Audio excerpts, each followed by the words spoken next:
It was a breezy morning at 54 Hens Way Avenue in London, England.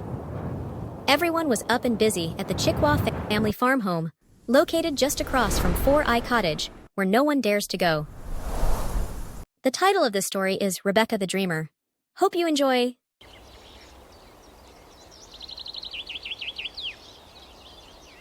Amber, let's go. Why are you taking so long? I am coming, Rebecca. Hold on to your beehive.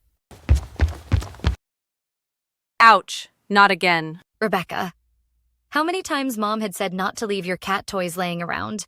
I could have break my back, or even worse, crack my neck. Now, who has been melodramatic? But I am honestly sorry. Now can we please go?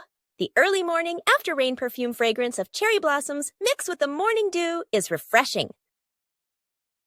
When they both reach at the cherry tree, they both quickly search for the best fallen cherries on the ground, not realizing someone was watching.